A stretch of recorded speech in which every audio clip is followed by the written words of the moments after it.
Ես Դավիթն եմ։ Ես Գայանեն եմ։ Ես Դիանան եմ, Կաքավագիր նախագծային ակումբի համահեղինակներից մեկը։ Իրականացրել ենք մի նախագիծ, որի ընթացքում մեր ուշադրությունը ուղղել ենք Արցախի տարածաշրջանի ոչ նյութական մշակութային ժառանգությանը եւ մասնավորապես պարերին։ Չկար որևիցե մի արցախյան շուրջպար, որին մենք որպես ակումբ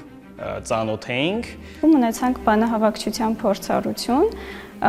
այնտեղ հայտնաբերեցինք, որ այն ինչ որ մենք գրառել էինք, դա ընդհանրապես տոհմական պար է եւ արցախյան ավանդական պար չէ։ Այդպես եկանք այն լուծման, որ անհրաժեշտ է իրականացնել ուսումնասիրություն, հետազոտություն, թե պատճառները որոնք են, որ արցախյան պարերը, ավանդական շուրջ պարերը սակավաթիվ են։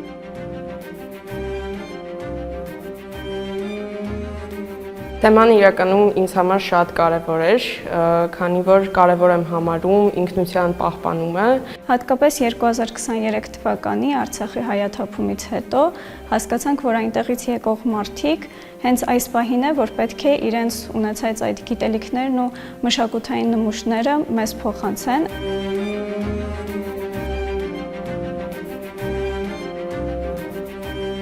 Նախագծի ընթացքում, երբ մենք որոշ հարցերին փորձում ենք պատասխաններ գտնել, մենք միշտ սենց հետաքրքիր քննարկումներ ենք ունենում։ Բոլոր քննարկումները իմ կարծիքով ամենահետաքրքիր պահն էր ամբողջ նախագծի։ Մենք էլ լինելով մոտիվացված թե թեմայով, թե երեխեքի հետ աշխատանքով, մեծ սիրով ու ջանքով ենք արել ակումբի բոլոր աշխատանքները, բայց դրա հետ մեկտեղ նաև մի քիչ բարդ էր բալանսավորել այն աշխատանքները, որոնք որ մենք պետք է անենք եւ որոնք որ երեխեք, այսինքն մենք անդադ ձգտում էինք իրancs հետ հավասար։ Ակումբի ու նախագծի ողջ գործունեության ընթացքում ինձ համար ամենահետաքրքիր աշխատանքի շրջանը դա հետազոտությունն էր, երբ որ մենք անդադար ուսումնասիրում էինք որոշակի աղբյուրներ եւ աշխատություններ։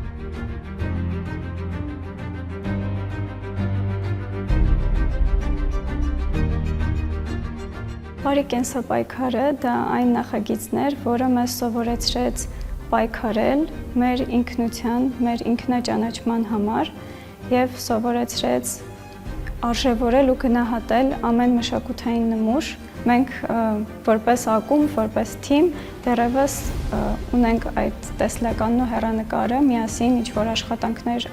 նորից անելու, շարունակելու եւ ձևավորվեց այնպիսի փորձառություն, որը իրոք դարձավ յուրաքանչյուրին է եւ բոլորին է միաժամանակ։